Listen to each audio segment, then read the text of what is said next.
Hello student, मैं Neha Dixit career power अड्डा 24/7 के ग्वालियर के यूट्यूब चैनल पर आपका स्वागत करती हूँ। आज का जो टॉपिक है हमारा वो है स्लेव डायनेस्टी। हिस्ट्री का हमारा थर्ड लेक्चर है आज, और थर्ड लेक्चर में हम लोग क्या कर रहे हैं, गुलाम वंश को करेंगे आज। यूनिट 18 और वर्ग 3 चयन परीक्षा 2025 की हमारे जो सीरीज है वो चल रही है। ठीक है, चलिए स्टार्ट करते हैं। देखिए, दिल्ली सल्तनत का जो सबसे पहला हमारा जो वंश है वो है गुलाम वंश, और इस गुलाम वंश को ही आज हम स्टार्ट कर रहे हैं। ठीक है, हम देखते हैं शुरुआत के दिनों में कि लगभग जो दिल्ली सल्तनत का काल रहा है, जो पीरियड रहा है, वो क्या रहा है, वो पीरियड रहा है हमारा 320 वर्ष। वो पीरियड है हमारा 320 वर्ष। अब 320 वर्षों में आप खुद सोचिए, 320 वर्षों में, ठीक है, 320 वर्ष यानी कि लगभग 1206 से लेकर कितना 1526 तक शासन करने वाला एक इस्लामिक पूरा का पूरा ये हमारा जो है वो इस्लामी साम्राज्य है। याद रखिएगा, मुस्लिम साम्राज्य इस्लामी, जिस पर क्रमशः 5 राजवंश थे, जिसमें से पहला गुलाम वंश, दूसरा खिलजी वंश, तीसरा तुगलक वंश, चौथा सैयद वंश, पांचवा लोदी वंश। फाइनली लोदी वंश पे आके हमारा ये साम्राज्य खत्म होता है, और इसके जस्ट बाद पानीपत की एक लड़ाई होती है, जिसमें हार कर जो लोदी वंश है वो हार जाते हैं और मुगल साम्राज्य का उदय होता है। तो आज का जो टॉपिक है हमारा, एक एक डायनेस्टी को हमने लेकर एक एक टॉपिक बनाया, एक एक सेशन रखा है। तो आज की जो हमारी डायनेस्टी है वो हम लोग कवर करेंगे गुलाम वंश। कौन सी डायनेस्टी है भाई हमारी, आज जो हम पढ़ने वाले हैं वो गुलाम वंश। ये जो आप मैप देख रहे हैं, ये मैप में ये जो ब्लैक पॉइंट दिख रहे हैं, ये सारी की सारी वो जगह है जो हमारी दिल्ली सल्तनत में कवर अप होती है, कि कहीं कहां कहां पर हमारी दिल्ली सल्तनत ने अपना अपना झंडा गाड़ा है। ठीक है, ये पॉइंट्स वो है। चलिए स्टार्ट करते हैं गुलाम वंश। देखिए, गुलाम वंश जब स्लेव डायनेस्टी की बात आती है तो सबसे पहले इसका पीरियड ध्यान रखेंगे, 1206 से लेकर 1290 तक, 90 तक। ठीक है, गुलाम वंश दिल्ली सल्तनत का पहला राजवंश था, भाई पता है सबको, पहला राजवंश था, है ना, जिसने 1206 ईस्वी से लेकर 1290 तक का टाइम पीरियड जो है वो कवर अप किया है ना। इसकी स्थापना अगर देखें हम लोग तो मोहम्मद गौरी के एक तुर्क गुलाम था, मोहम्मद गौरी जो था उसका एक तुर्क गुलाम था। हमने लास्ट चैप्टर में अपने मोहम्मद गौरी को कवर किया था, आप लोग को याद होगा। उसी का ही एक गुलाम था जिसका नाम था कुतुबुद्दीन ऐबक। ठीक है, इसी ने ही स्लेव डायनेस्टी की हमारी क्या की थी, स्थापना की थी। मामलुक वंश भी इसे कहा जाता है, बाद में बात करेंगे इसे मामलुक वंश और क्यों कहा जाता है। स्लेव डायनेस्टी के नाम से और क्या जानेंगे, इसको गुलाम वंश के नाम से जानेंगे। अब देखिए, अगर हम बात करें इसके राजा, इसके जो सुल्तान थी, उनकी सुल्तानों की, तो हम लोग सबसे पहले कुतुबुद्दीन ऐबक को पढ़ते हैं, फिर इल्तुतमिश को पढ़ते हैं, और फिर लगभग हम लोग जो मेन कैरेक्टर्स हैं, बीच में रजिया भी आएगी, है ना, और फिर हम लोग बलबन को पढ़ेंगे। ठीक है, तो इस तरीके से जो मेन कैरेक्टर्स हैं वो कुतुबुद्दीन ऐबक है, इल्तुतमिश है, रजिया है, और हमारा गयासुद्दीन बलबन है। ये 4 कैरेक्टर हम लोग अपने अभी आज पढ़ने वाले। चलिए देखते हैं। तो सबसे पहले किसकी बात करेंगे, कुतुबुद्दीन ऐबक की बात करेंगे। ठीक है, गुलाम वंश के शासकों के नाम इन्होंने बोले हैं कि कुतुबुद्दीन जो है, कुतुबुद्दीन से ही हमारी डायनेस्टी की शुरुआत होती है। गौरी जो था वो आक्रमण करके जीत के चला गया और अपना एक स्लेव पीछे छोड़ गया कि तुम संभालो, हमें राजपाट में कोई इंटरेस्ट नहीं है, हमें केवल लूट पाट में इंटरेस्ट था, हमने लूट लिया और हम जा रहे हैं। ठीक है, तो इस तरीके से यहाँ पे हमारी कुतुबुद्दीन ऐबक दिल्ली के सिंहासन पर बैठ गया है। 1206 के अंदर दिल्ली के सिंहासन पर मोहम्मद गौरी जो है वो उसकी मृत्यु हो जाती है किसी भी रीजन से, एंड कुतुबुद्दीन ऐबक यहाँ पे सिंहासन पर बैठ जाता है। इसके साथ ही वो एक नए वंश की स्थापना कर देता है जिसको हमने नाम दिया है गुलाम वंश। क्या नाम दिया है भाई हमने उसको, गुलाम वंश नाम दिया है। कुतुबुद्दीन ऐबक का जो राज्य अभिषेक है वो 12 जून 1206 में माना जाता है। भाई एक डेट मिलती है ना, कुछ इतिहासकार उस टाइम पे थे जिन्होंने ये डेट डिसाइड की कि भाई इस दिन आपका राज्य अभिषेक होगा। वैसे ही अगर हम बात करें इसकी राजधानी की, तो इसने राजधानी लाहौर को बनाया। लाहौर के बाद मतलब कुतुबुद्दीन ऐबक के बाद के जितने भी आप शासक देखेंगे, जितने भी आप सुल्तान देखेंगे, उन सब ने अपनी राजधानी जो बनाई है वो दिल्ली को बनाया है, दिल्ली को बनाया है, ठीक है। लेकिन इन्होंने अपनी राजधानी जो थी वो लाहौर को बनाया। उसके पीछे का भी एक रीजन है। उसके पीछे का रीजन ये है कि जैसे कोई जगह आपने जीती है ना, कोई जगह जो है वो आपने क्या करी, जीती, और उसके बाद उस जगह को आपने ऐसी खाली छोड़ दिया, है ना, तो क्या होता है कि उस टेरिटरी के आसपास के लोग थोड़े से एक्टिव हो जाते हैं कि जो बंदा यहाँ पे राज कर रहा था अब तो है नहीं, तो इसका क्या करें, हम लोग उस टेरिटरी को क्या करते हैं, अटैक करके हम लोग जीतने की कोशिश करते हैं। तो जो आसपास के जो लोग थे वो कई बारी लाहौर पर अटैक कर चुके थे, तो इस वजह से उसने अपनी राजधानी लाहौर को रखा, क्योंकि सही जगह पर दिल्ली की सारा सिंहासन जो है वो दिल्ली का ही चल रहा है, लेकिन राजधानी क्यों लाहौर उसने चूज की, है ना, सिंहासन तो दिल्ली में ही है, राजपाट दिल्ली में ही है, सारी चीजें दिल्ली में है, लेकिन क्या किया उसने, राजधानी लाहौर को इसलिए बनाया, एक सेंटर पॉइंट इसलिए बनाया ताकि वो क्या ना कर सके, लोग उस पर अटैक ना कर सके, ठीक है। लेकिन इसके बाद जैसे ही इल्तुतमिश जी आएंगे वो अपनी राजधानी को शिफ्ट कर देंगे, लाहौर से उठा के कहां ले आएंगे, दिल्ली ले आएंगे, क्योंकि उनको दिल्ली जो सेंटर पॉइंट है वो ज्यादा पसंद आएगा, ज्यादा अच्छा लगेगा उनके पॉइंट ऑफ व्यू से अगर हम देखेंगे तो सेम चीज है यहाँ पे। अभी हम अगर इनके इंट्रोडक्शन की बात करते हैं तो कुतुबुद्दीन जो ऐबक था वो कुतुबी तुर्क था, ठीक है, तुर्क। हमने याद करो, हमने लास्ट चैप्टर में भी, लास्ट वीडियो में भी पढ़ा है क्या, कि हमारे भारत पर पहले अरबों ने आक्रमण किया, उसके बाद तुर्की आक्रमण हुआ, और तुर्क ही चलते आ रहे हैं अभी, है ना। कुछ थोड़े बहुत ऐसे तुर्क हैं जो किसी दूसरी कबीले से बिलोंग करते थे, कुछ ऐसे तुर्क हैं जो किसी दूसरे कबीले से बिलोंग करते थे, लेकिन चलते आ रहे हैं वो तुर्क ही हैं, ठीक है। अब देखो कुतुबुद्दीन ऐबक जो है वो मोहम्मद गौरी का गुलाम भी था और दामाद भी था। तो गुलाम हम यहाँ पे पढ़ते हैं, क्यों, क्योंकि गुलाम से ही हमारी डायनेस्टी की शुरुआत हो रही है, यानी डायनेस्टी का नाम ही क्या है, गुलाम है, तो हम लोग गुलाम पॉइंट को याद रखेंगे यहाँ पे, ठीक है।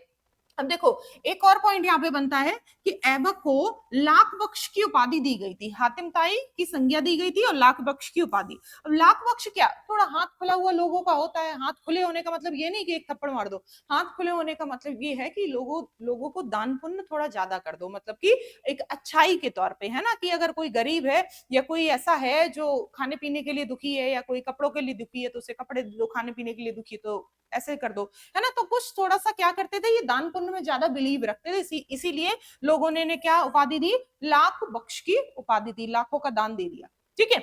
अब देखो एक और पॉइंट बनता है, कुतुबुद्दीन ऐबक जो है वो यल्दोज, है ना, उसको अपना दामाद बनाया, कुबाचा, है ना, जिस मुल्तान और सिंध जिसको दिया उसको अपना बहनोई बनाया, बहन की शादी करा दी, है ना, और इल्तुतमिश को अपना दामाद बनाया।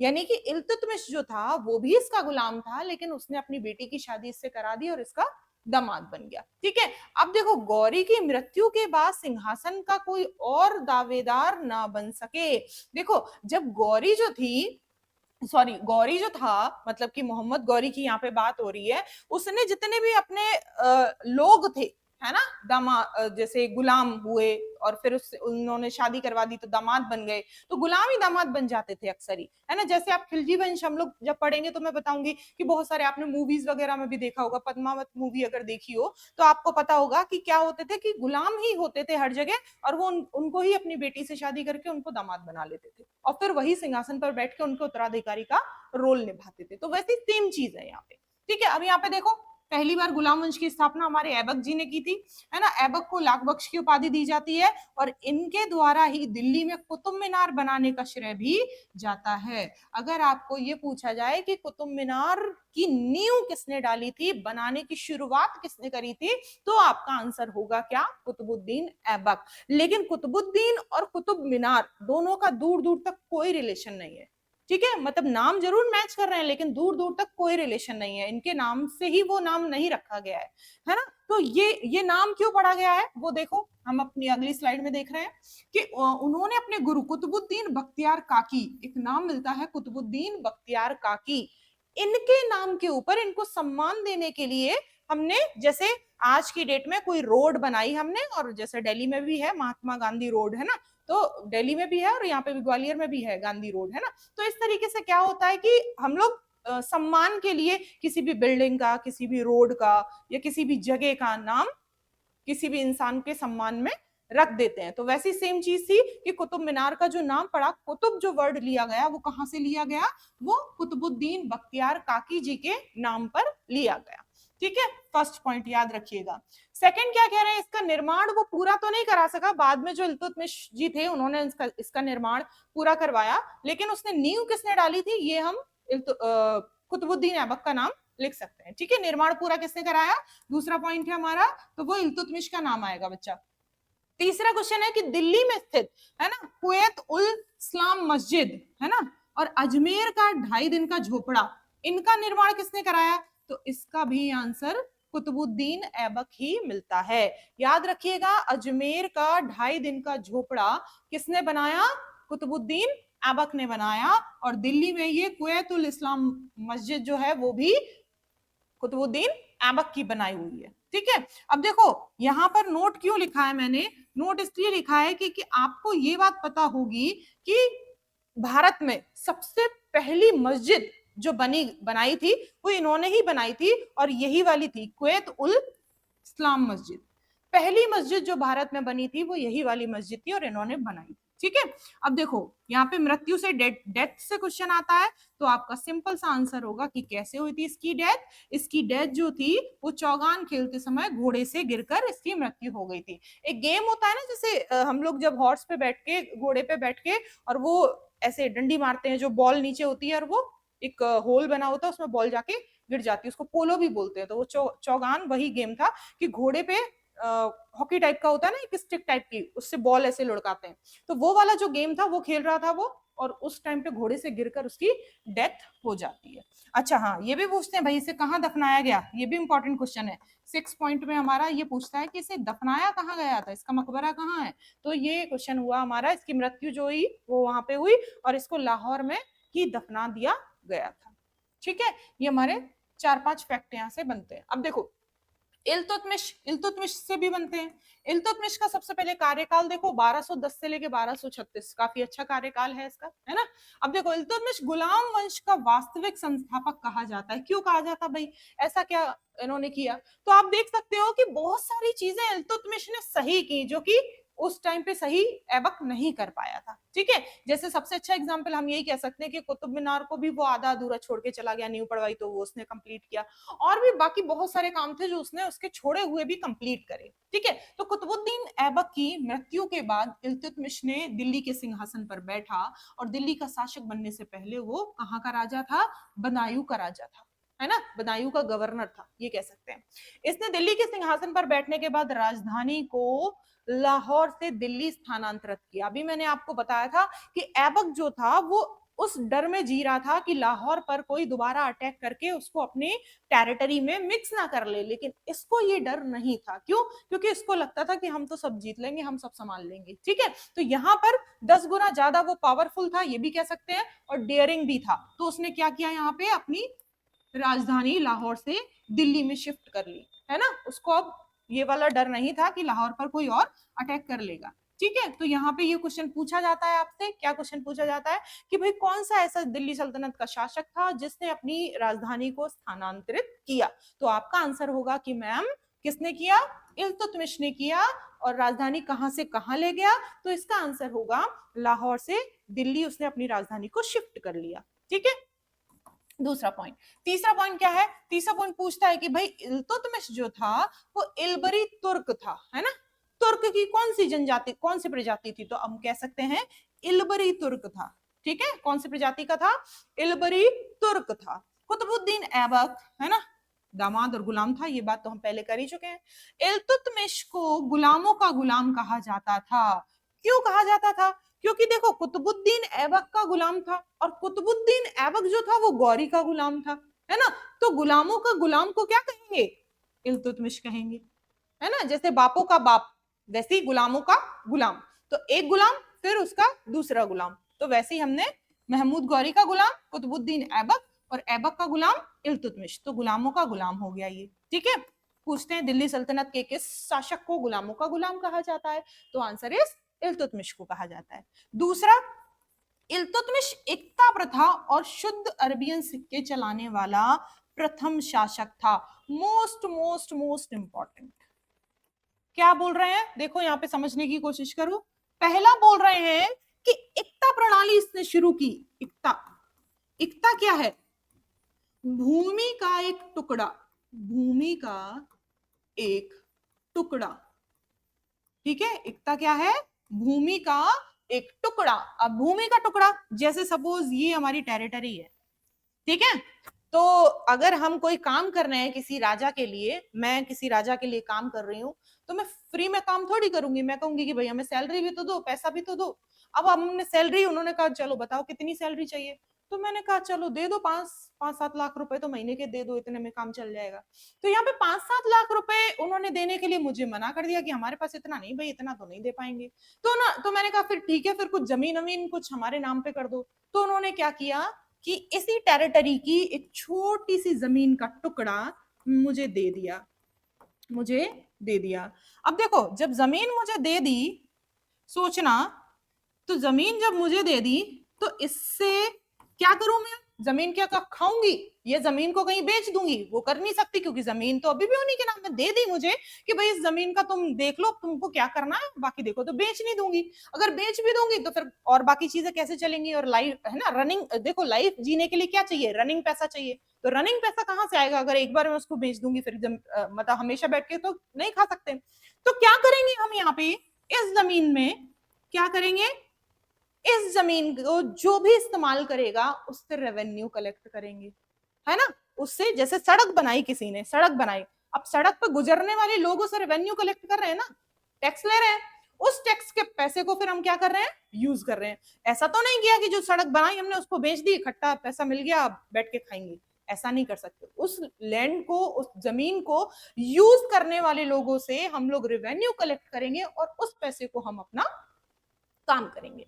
अब यहाँ पर देखो, अब यहाँ पर क्या होगा कि इसके लिए हमें कुछ लोग भी चाहिए होंगे जो रेवेन्यू कलेक्शन का काम करें, है ना, क्योंकि हम तो नहीं कर सकते, हम तो दूसरे काम के लिए रखे गए थे। सैलरी के बदले में एक जगह दी गई है जिसको हमें क्या करना है, जिससे हमें पैसा कमाना है, ऐसे मान लीजिए। तो इन्होंने एकता प्रणाली जो शुरू की, यानी एकता प्रथा जो इन्होंने शुरू की, वो हमें जमीन के टुकड़े देकर शुरू की, हमें इन द सेंस जो इनके लिए काम करते थे, है ना, इनके लिए जो काम करते थे। फिर उसके लिए हमने यहाँ पे लैंड रेवेन्यू ऑफिसर्स को अपॉइंट किया कि भाई एक काम करो, तुम हमारे लिए रेवेन्यू कलेक्ट करो और रेवेन्यू कलेक्ट करके हमें दो, उस पैसे से हम अपना भरण पोषण करेंगे। ठीक है, तो इस तरीके से इसने ये वाली प्रथा शुरू की। दूसरा, इसके अलावा एकता प्रणाली से क्वेश्चन पूछा जाता है कि भाई एकता प्रणाली किसने बनाई या फिर एकता प्रथा को किसने शुरू किया, तो आपका आंसर इल्तुतमिश होगा। दूसरा क्वेश्चन क्या आता है बच्चा? दूसरा क्वेश्चन आता है कि भाई बताइए कि प्रथम सोने और चांदी के सिक्के, सिक्कों की शुरुआत कहां से हुई? तो देखो, है ना, शुद्ध अरबियन सिक्के चलाने वाला हमारा प्रथम शासक था।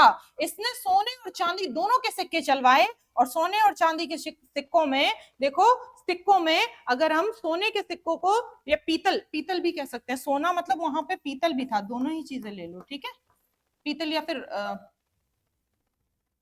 रुको,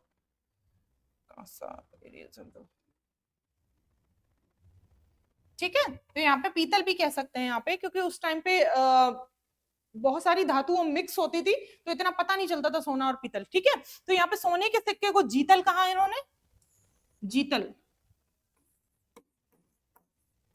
ठीक है, और चांदी के सिक्के को इन्होंने टंका कहा, टंका, ठीक है। तो ये पूछा जाता है कि जीतल नामक सिक्का और टंका नामक सिक्का किसके शासनकाल में चलाया गया था? तो आपका आंसर होगा इल्तुतमिश। किसके शासनकाल में चलाया गया था? आपका आंसर होगा इल्तुतमिश, ठीक है। चलिए, अब देखो एक और पॉइंट है, इल्तुतमिश से ही पॉइंट बना है कि भाई बताइए, पहला पॉइंट है कि बताइए तुर्के चहलगामी का फाउंडर, मतलब तुर्के चहलगामी जो एक ग्रुप था, देखो नाम से ही समझ में आ रहा है कि इसमें कौन लोग होंगे, तुर्क होंगे। और चहलगामी का मतलब ये है कि जो ये ब्रांच थी उसमें 40 मेंबर थे, 40 लोग थे, तो इसलिए चहलगामी, ठीक है। अब देखो, तुर्के चहलगामी 40 गुलामों का एक समूह था जो हमेशा साई की तरह किसके साथ रहता था? इल्तुतमिश की तरह। जैसे हम लोगों ने क्या किया कि कुछ लोग रख लिए अपने आसपास, जैसे हमें कुछ आराम की जिंदगी जीनी है तो हमने आसपास 5-6 लोग अपने लिए हायर कर लिए और उनको बोला कि हमारी जिंदगी में जितने भी काम है वो सब तुम मैनेज करोगे, हमें सिर्फ खबर आनी चाहिए कि इतना पैसा आया है और इतनी चीजें आपकी हुई हैं, है ना। अब वो जो लोग थे वो हमें असिस्ट कर रहे हैं, है ना, मतलब कि हम मालिक हैं और वो असिस्टेंट है ना, असिस्ट कर रहे हैं तो असिस्टेंट हुए, यानी कि हमने उनको जॉब पे रख रखा है। तो वैसी सेम चीज यहाँ पे हुई, इन्होंने क्या किया, असिस्टेंट के तौर पे आज के जो लोग हैं जो हमारे लिए काम करते हैं उनके लिए उन्हीं जैसा इन्होंने एक चहलगामी का ग्रुप बना लिया 40 लोगों का, जो कि इनके लिए काम करते थे, है ना। इनको ये बताते थे कि भाई ऐसा ऐसा सही है, जैसे हमारा कोई असिस्टेंट है हमें बताएगा कि मैम ये सही है, ऐसा ऐसा होना चाहिए, ठीक है, और इतना पैसा खर्चा होएगा, इतना काम हम करेंगे और कैसे क्या होगा। तो वैसे ही सेम इनको राय देने के लिए लोग चाहिए थे, इनको मिल गए, और इनका कामकाज संभालने के लिए इनको लोग चाहिए थे, वो 40 लोगों का ग्रुप इनको मिल गया। अब सोचो कि दिल्ली में स्थित, है ना, इल्तुतमिश के साथ रहता था। अब देखो नसरुद्दीन का मकबरा इल्तुतमिश ने सुल्तान गुरई की याद में बनवाया था। यह मकबरा भारत में निर्मित पहला मकबरा था। पूछ सकता है आपको कि भारत में फर्स्ट मकबरा, फर्स्ट टॉम किसने बनवाया था, तो आंसर इज इल्तुतमिश ने बनवाया था। ठीक है, दूसरा क्वेश्चन, एक और क्वेश्चन यहां से, इल्तुतमिश प्रथम शासक था जिसने बगदाद के खलीफा से सुल्तान की वैधानिक उपाधि हासिल की। अब देखो फिर से मैंने पिछली क्लासेस में भी आपको ये चीज बताया है कि खलीफा कौन होता है, आज फिर से बता रही हूं कि खलीफा कौन होता है। खलीफा जो है वो एक इस्लामिक, है ना, इस्लामिक मतलब कि मुसलमानी जो मुस्लिम जो कंट्रीज हैं उनमें एक ऐसी पोस्ट होती है जैसे कि जो धर्म से रिलेटेड हो, है ना, जैसे कि पोप। पोप कौन होते हैं, पोप जो है वो क्रिश्चियन कंट्री में एक ऐसी पोस्ट होती है जो धर्म से रिलेटेड हो। ठीक है, वैसे ही जैसे हमारे यहाँ पंडित, बहुत बड़े बड़े कोई पंडित हैं जिनको महंत बोल दिया, है ना, तो महंत जो है वो कौन होगा, एक वो पोस्ट बना दी जो धर्म से रिलेट करती है। तो वैसे ही यहाँ पे खलीफा जो थी वो एक पोस्ट थी, ना कि राजनीतिक पोस्ट नहीं थी। वो बात अलग है कि पावर उनको दे दी गई थी, लेकिन थी कैसी पोस्ट, वो धार्मिक पोस्ट थी, याद रखिएगा। अब देखो यहाँ पे उन्होंने जो वैधानिक उपाधि जो थी वो फाइनली इनको सुल्तान की उपाधि मिल गई। ठीक है, अब देखो दो चीजें हैं, कहीं कहीं लिखा हुआ मिलता है कि भाई ये बादशाह बन गए, कहीं कहीं लिखा मिलता है कि ये सुल्तान बन गए, है ना। तो बादशाह और सुल्तान में क्या फर्क है, दोनों चीजों को देखते हैं, बादशाह और सुल्तान। तो जो बादशाह होते थे वो ओवरऑल सबसे बड़े किंग, है ना, सबसे बड़े किंग, मतलब कि किंग सबसे बड़े राजा हैं कि इनके ऊपर कोई नहीं है, सबसे बड़ी पावर, सुप्रीम पावर इनके पास है। ठीक है, ये सबसे बड़े हैं। और उसके बाद फिर जो एक पोस्ट है उसको सुल्तान कहा गया। ठीक है, यानी कि सुल्तान जो है वो अभी पूरी तरह से एक सुप्रीम पावर नहीं है। सुल्तान की जो पोस्ट है वो कैसी है, वो अभी बादशाह से छोटी है, यहाँ सुप्रीम पावर अभी बादशाह है। ठीक है, और सुल्तान जो है वो थोड़ा सा इससे नीचे है। तो याद रखिएगा सुल्तान की उपाधि इसको मिल गई है, किसको, इल्तुतमिश को। किसको, इल्तुतमिश को। किसने दी है, तो याद रखिएगा किसने दी है, बगदाद के खलीफा से इसको ये उपाधि मिली है। ठीक है, और ये ऐसा प्रथम शासक था जिसको किसी खलीफा से सुल्तान की उपाधि प्राप्त हुई। याद रखिएगा ये एक पहला ऐसा शासक था जिसको बगदाद के खलीफा से सुल्तान की उपाधि प्राप्त हुई थी, है ना।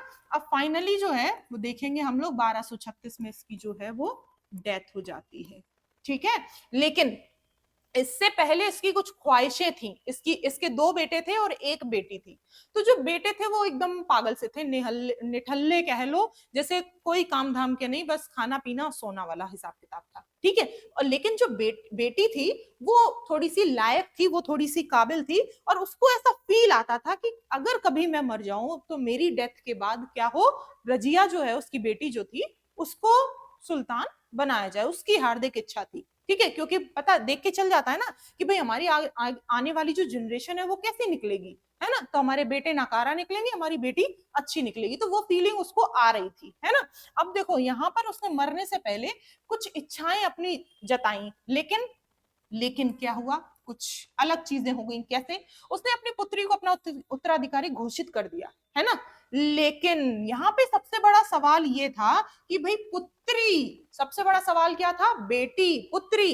देखो पूरे के पूरे उस टाइम के इस्लामिक पूरे के पूरे रिकॉर्ड में, इस्लामिक रिकॉर्ड में कोई भी औरत, कोई भी लड़की, कोई भी औरत सुल्तान की पदवी हासिल नहीं कर सकी थी, सुल्तान नहीं बन पाई थी, सुल्तान की गद्दी पर नहीं बैठ पाई थी। तो फिर पहली बार जब कुछ होता है तो लोग अपोज करते हैं।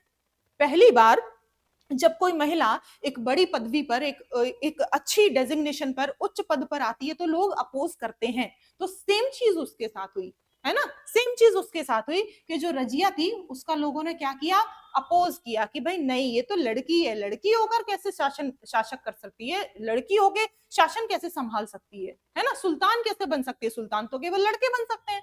तो यहाँ पर उन्होंने क्या किया, उनका जो बड़ा पुत्र था वो, उसको इन्होंने क्या किया कि गद्दी पर बिठा दिया, है ना।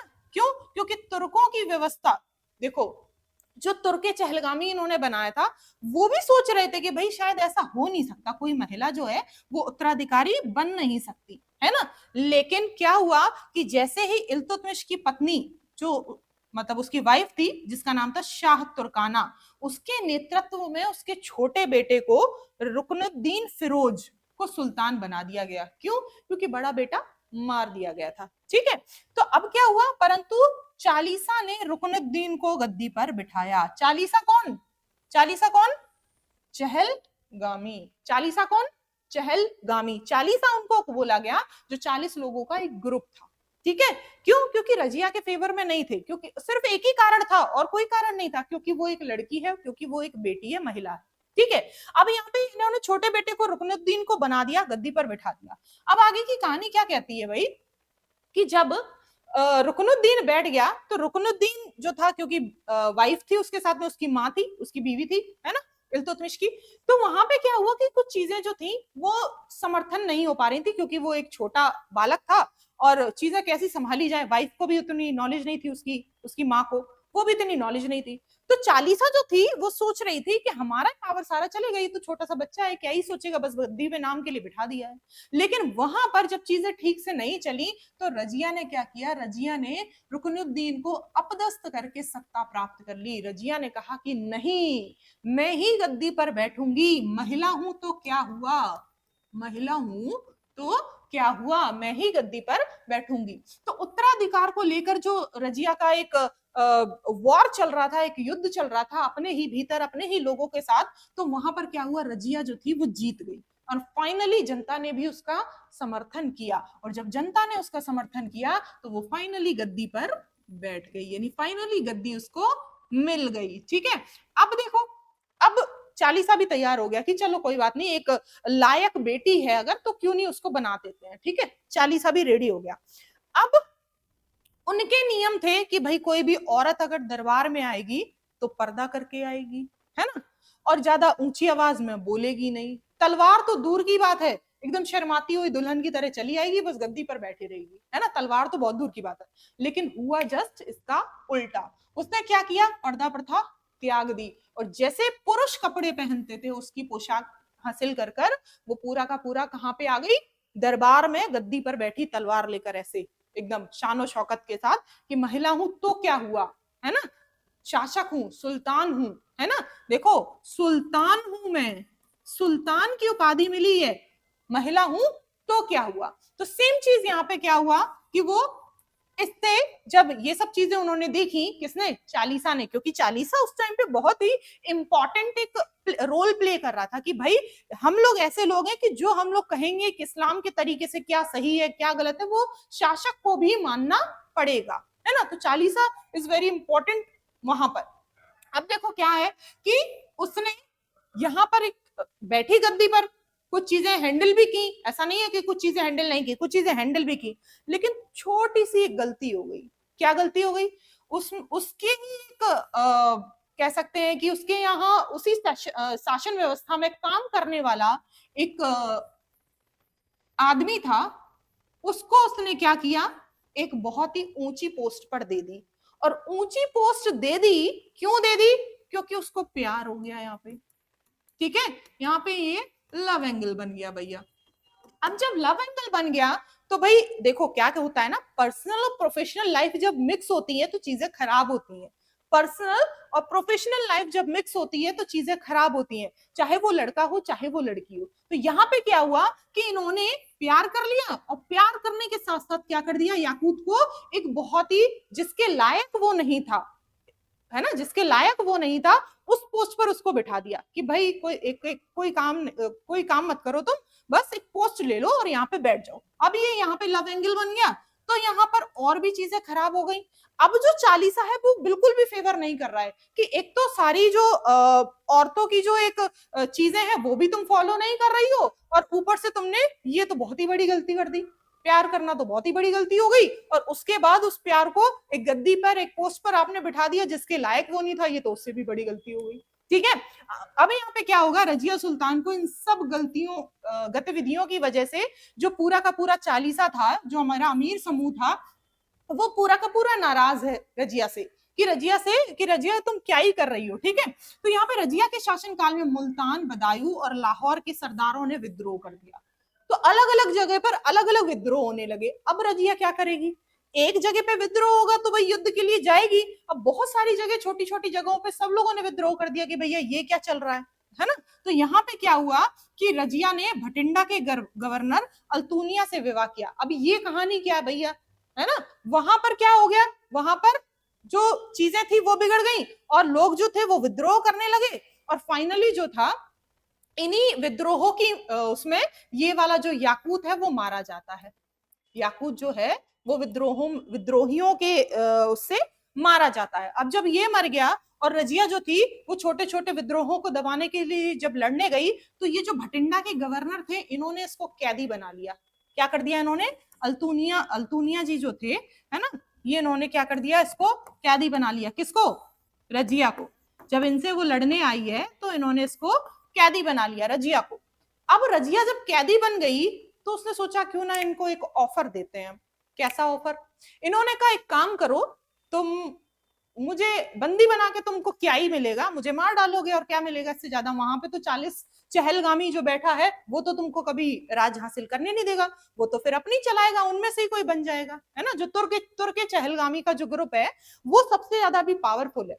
तो पहले एक काम करते हैं, दुश्मन का दुश्मन दोस्त ऐसे बना लेते हैं, मतलब मैं तुम्हारी दुश्मन हूं, मुझे दोस्त बना लो और मुझसे शादी कर लो, है ना। जब मुझसे तुम शादी कर लोगे, ऑफर दे रही है, प्रस्ताव रख रही है शादी का, कि जब तुम मुझसे शादी कर लोगे तो क्या होगा कि तुम महाराज, मैं महारानी, और दोनों मिलकर क्या करेंगे, अपनी सेना लेकर चलते हैं, भटिंडा की पूरी सेना, और चलते हैं, अटैक कर देते हैं, और 40 वो चहलगामी ग्रुप को खत्म, और दिल्ली के शासन पर शासन करेंगे, दिल्ली पर अपना पूरा। तो यहाँ पर ये स्ट्रेटेजी के साथ दोनों आते हैं, राजा बनने वाले राजा और बनने वाली रानी, है ना, दोनों ही स्ट्रेटेजी के साथ आए, रजिया और ये भटिंडा के गवर्नर अपनी सेना के साथ आए। लेकिन बीच में ही यहाँ पर क्या हुआ कि कुछ जो लोग थे उन्होंने इन दोनों की हत्या कर दी, कैथल के निकट, कैथल नामक जगह पर इन दोनों की हत्या कर दी गई। एंड फाइनली हम देखते हैं कि रजिया सुल्तान ने याकूत को अमीर आखुर और एतगीन को अमीर हाजिब, इससे पॉइंट बनता है कि किसको क्या उपाधि दी गई थी, ये वो पॉइंट है। ठीक है, एंड कबीर खान को लाहौर तथा अल्तुनिया को तबर हिंद का जो इक्तदार बनाया था।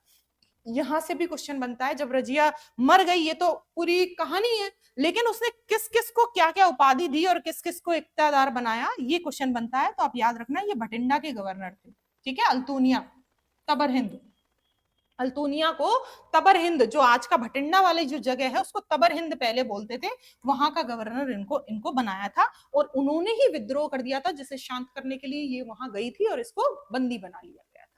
ये थी हमारी कहानी रजिया सुल्ताना की। ठीक है, इसके बाद भाई देखो, दो बेटे थे उनके, है ना, उनको बीच बीच में सुल्तान बनाया गया, लेकिन कुछ हासिल नहीं हुआ, है ना। क्यों हासिल नहीं हुआ, क्योंकि क्या होता था कि बहुत सारे जब लायक लोग नहीं होते हैं तो वो कोई ना कोई छोटा सा भी अगर आक्रमण होगा तो लड़ ही नहीं पाएंगे, है ना। अगर कोई बड़ा आक्रमण हो, फिर अगर वो हार गए हैं, फिर अगर चीजें खराब हो गई हैं, तो समझ में आता भी है। लेकिन छोटी मोटी विद्रोह तो होते ही रहते हैं किसी भी शासन व्यवस्था में। तो छोटे मोटे विद्रोह भी अगर कोई लोग हैंडल नहीं कर पाएंगे तो क्या होगा। जैसे बहराम शाह के शासन में हमने देखा कि 1241 में मंगोलों का आक्रमण हुआ, जिसमें बहराम शाह जो था वो मारा गया। ठीक है, अगर हम देखें तो मंगोलों ने बहुत सारी जगह पे हमला किया। मंगोलों का काम ही यही था, लूटपाट करना, है ना। तो मंगोल ने पंजाब पर भी हमला किया। फिर अलाउद्दीन मसूद शाह का काल आता है 42 से 46 तक। हम देखते हैं कि बहराम शाह की मृत्यु के बाद फिरोज शाह का पुत्र मसूद शाह सिंहासन पर बैठा। फिर मसूद शाह ने बलबन को अमीर हाजिब की उपाधि दी। अब यहां से कहानी शुरू हो रही है किसकी, बलबन की, है ना। देखो, अब जो बलबन है, बलबन की कहानी शुरू हो रही है। क्योंकि देखो क्या होता है ना कि जब छोटे छोटे लोग और जो लायक लोग नहीं होते हैं, जब वो सिंहासन पर बैठते हैं, लोग बिठाते हैं, वो क्या बैठेंगे, अपने आप लोग मिलजुल के बिठाते हैं कि भाई इनका वंश को आगे बढ़ाते हैं, इन्हीं को शासन व्यवस्था देते हैं। तो जब वो लोग शासन पर बैठते हैं तो याद रखिए उनके लिए कोई ना कोई ऊपर हाथ होना जरूरी है। अगर उनके ऊपर कोई हाथ नहीं होगा तो फिर छोटे मोटे शासन व्यवस्था जो है वो ध्वस्त होती ही रहेगी, हर साल, हर 2 साल में, हर 3 साल में। तो वैसे ही सेम सिचुएशन थी। अब जब बलबन आए हैं 65 से लेके 90 तक राज करेंगे, ये इंपॉर्टेंट है। ठीक है, तो यहाँ देखो, गयासुद्दीन बलबन इनका पूरा नाम है भाई, फर्स्ट पॉइंट। और दिल्ली सल्तनत के 9वें सुल्तान थे ये। ठीक है, 66 में आके दिल्ली सल्तनत के सुल्तान फाइनली बन गए थे। अपने शासन काल में चालीसा को छीण किया इन्होंने। छीण का मतलब खत्म कर दिया। भाई देखो, अभी चालीसा का जो रोल था वो बहुत एकदम बढ़िया चल रहा था। 40 गुलाम, है ना, 40 लोगों का जो क्या था, चालीसा था, चालीसा, वो एकदम बढ़िया चल रहा था, उसकी चल रही थी, बहुत पावरफुल फील कर रहा था। लेकिन इसने आते ही क्या कर दिया, इसको खत्म कर दिया, चालीसा जो है वो खत्म। ठीक है, अब देखो, सुल्तान को पद को पुनः गरिमा मैं बनाया।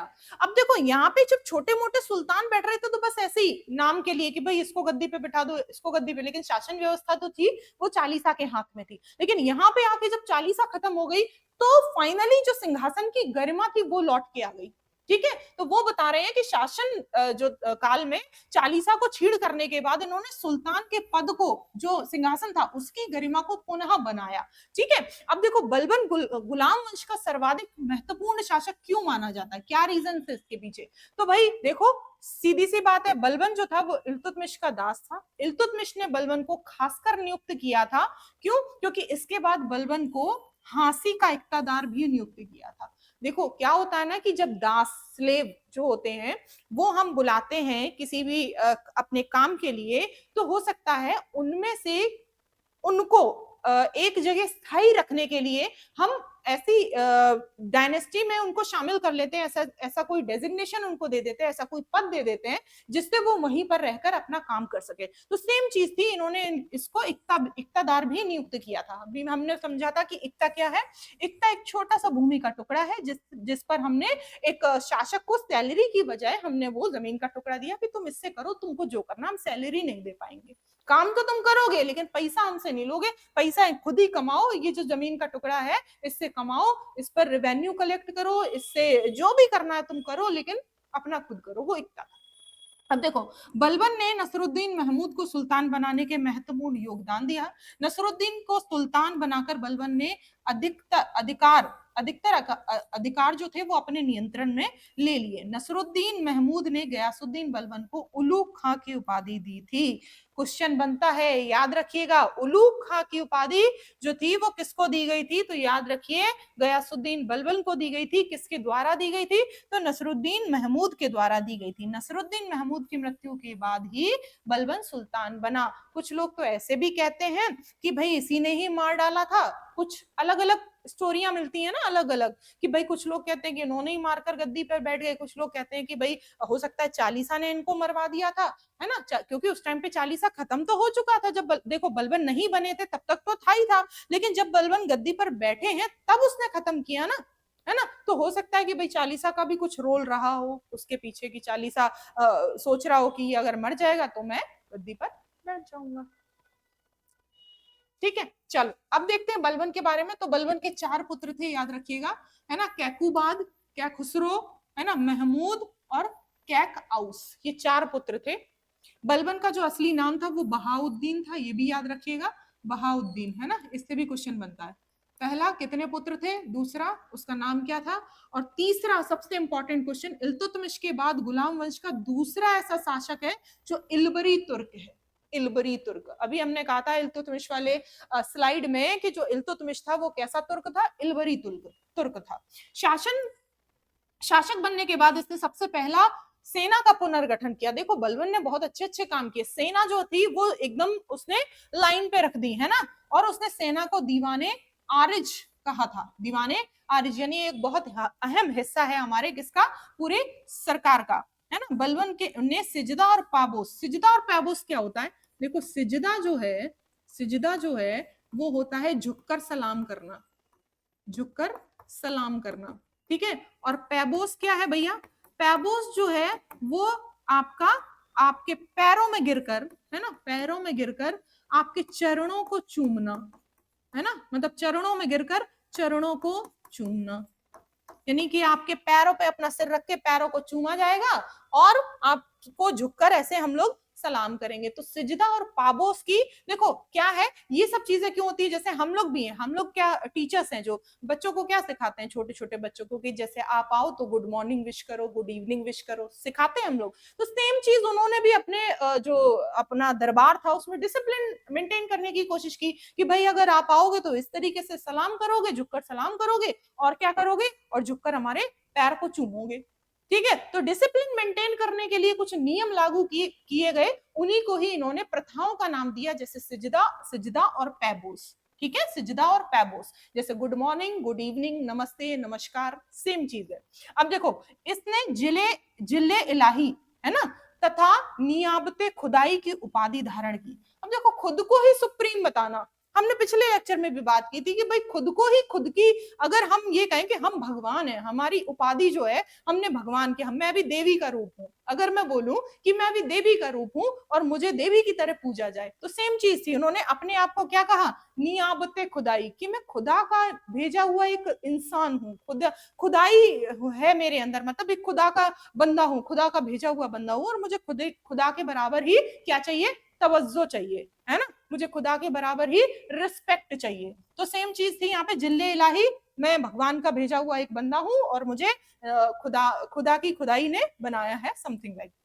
अब देखो बलबन ने इल्तुतमिश द्वारा बनाए गए चालीसा दल को समाप्त किया, अभी हम पढ़ चुके थे इससे पहले वाली स्लाइड में, और ये भी हमने पढ़ा है इससे पहले वाली स्लाइड में कि नसरुद्दीन ने ही बलबन को उलूग खां की उपाधि दी थी, ठीक है। तो क्वेश्चन पूछा जाता है कि चालीसा को समाप्त किसने किया, तो आंसर इज बलबन, और बनाया किसने, आंसर इज इल्तुतमिश, बनाया किसने, स्थापना किसने की, तो इल्तुतमिश, और नष्ट किसने किया, खत्म किसने किया, आंसर इज बलबन, और नसरुद्दीन ने बलबन को उलूग खां की उपाधि दी। तो पूछा जाता है कि उलूग खां की उपाधि से किसको नवाजा गया, आंसर इज बलबन। किसने नवाजा, किसने ये उपाधि दी, आंसर इज नसरुद्दीन। नेक्स्ट वंश देखो, नेक्स्ट यहां से भी बहुत इंपॉर्टेंट क्वेश्चन बनते हैं। क्वेश्चन देखिए, क्वेश्चन पे ध्यान दीजिए, ठीक है, एक एक क्वेश्चन हम लोग सॉल्व कर रहे हैं। यहाँ से हम लोग अपने स्लाइड में लिखे हुए मटेरियल से क्या निकाल रहे हैं, क्वेश्चन निकाल रहे हैं, क्वेश्चन ही मेन है, उसी पर फोकस कीजिए। अब अगर स्थापत्य कला की अगर हम बात करें तो हिंदू और इस्लामी शैलियों का मिश्रण देखा जाता है। अब जैसे अगर हम बात करें आजकल के पहनावे की, लड़कियों की बात कर लेते हैं पहनावे की, तो कुछ एक वर्ड सुना होगा सब लोगों ने, इंडो वेस्टर्न सुना है, कि उसमें इंडिया का भी, यानी इंडिया का भी हिंदुस्तानी टच भी होना चाहिए, और वेस्टर्न का मतलब है वेस्ट के जो कंट्रीज है उनका टच भी होना चाहिए। तो दोनों को मिक्स करके हमने एक वर्ड बना दिया, इंडो वेस्टर्न ड्रेस, ठीक है। सेम चीज थी, इन्होंने भी क्या किया कि जो हिंदू कला थी उसको और जो इस्लामी शैलियां थी उनको मिक्स करके एक इंडो क्या बना दिया, इंडो इस्लामी शैली बना दी, ठीक है। अब जो जितनी भी हमारी मीनारें चल रही हैं, जितने भी हमारे स्थापत्य कला में जितने भी हमारी चीजें बनेंगी वो किस शैली में बनेंगी, वो ज्यादातर वो बनेंगी, वो हिंदू और इस्लामी शैलियों में बनेंगी, इंडो इस्लामिक शैली में बनेंगी। क्लियर है। अब देखो मिश्रण देखा जाता है, जैसे कि कुतुब मीनार बनाई गई है ना, कुतुब उल इस्लाम मस्जिद बनाई गई है। 2.5 दिन का झोपड़ा बनाया, ये भी इसी उस पर शैली पर आधारित है सॉरी। निर्माण शामिल है। इस दौरान भारतीय इस्लामी वास्तुकला की नींव रखी गई, ठीक है, जिसमें मेहराब और गुम्मद का प्रयोग वैज्ञानिक रूप से हुआ, है ना। निर्माण में लाल बलुआ पत्थर, ये भी क्वेश्चन आता है भाई, निर्माण में कौन सा पत्थर का इस्तेमाल किया गया? आंसर इज लाल बलुआ पत्थर का निर्माण किया गया, ठीक है। अब हम भारतीय इस्लामी प्रभाव देखेंगे कि क्या इस्लाम का प्रभाव पड़ता है। तो गुलाम वंश की वास्तुकला में स्थानीय भारतीय तत्वों को इस्लामी तकनीकों के साथ मिश्रित किया गया है। इसमें एक नई इंडो इस्लामिक संस्कृति का विकास हुआ है। देखो अभी जो हमने बात की इंडो इस्लामिक संस्कृति, ठीक है, पत्थर और मेहराब, है ना, का प्रयोग कैसे हुआ? तो लाल बलुआ पत्थर, आंसर इज लाल बलुआ। कैसा पत्थर यूज हुआ? तो हम कह सकते हैं लाल बलुआ पत्थर, है ना। सल्तनत काल में इमारतों की मजबूती के लिए वैज्ञानिक ढंग से मेहराब और गुम्मद का प्रयोग भी पहली बार कब किया गया? तो पहली बार इसी गुलाम वंश में किया गया, ठीक है। सिंपल से यहां से क्वेश्चन बनता है, इस्लामी प्रभाव से क्वेश्चन बनता है, इस्लामिक मेहराब और पत्थर से क्वेश्चन बनता है, लाल बलुआ पत्थर, और ये 2.5 दिन का झोपड़ा, और जो ये मस्जिद है ये किस शैली पर आधारित है, ये भी क्वेश्चन बनता है। तो आप ध्यान रखिएगा इन सब चीजों को। नेक्स्ट एग्जाम्पल्स के तौर पर देखें तो कुतुब मीनार, कुतुब उल इस्लाम मस्जिद, 2.5 दिन का झोपड़ा, इल्तुतमिश का मकबरा और बलबन का मकबरा। बलबन का मकबरा जो है यहां से क्वेश्चन बनता है, आंसर इज महरौली। दिल्ली में ही एक जगह है जिसको कहते हैं महरौली, दिल्ली में ही एक जगह है जिसको कहते हैं महरौली, वहां पर है, ठीक है। अगर हम इसकी इल्तुतमिश के मकबरे की बात करेंगे तो इल्तुतमिश का मकबरा भी कुतुब उल इस्लाम मस्जिद के पास ही बना हुआ है, ठीक है। ये अजमेर में है हमारा 2.5 दिन का झोपड़ा, है ना, ऐबक के द्वारा बनाया गया था। और ये वाली जो मस्जिद है ये भी हमारी कहाँ है? शुरुआती मस्जिदों में से एक है, सबसे पहली मस्जिद ही मानी गई थी लगभग, है ना। कुतुब मीनार सबको पता है दिल्ली में ही है, और इसका जो निर्माण था वो बाद में इल्तुतमिश ने पूरा किया। और कौन से सूफी संत के नाम के पर आधारित है ये? हमारे ख्वाजा कुतुबुद्दीन बख्तियार काकी, पूरा क्या नाम है? काकी, ठीक है, इनका पूरा नाम था। तो यहां से भी क्वेश्चन बनता है, आप लोग याद रखिएगा प्लीज। सारे फैक्ट्स जो हैं दिल्ली सल्तनत के हमारे गुलाम वंश से रिलेटेड जितने भी फैक्ट्स थे वो हम लोग कवर कर चुके हैं। नेक्स्ट क्लास में जो हम लोग कवर करने वाले हैं वो खिलजी वंश कवर करेंगे। तब तक के लिए थैंक यू।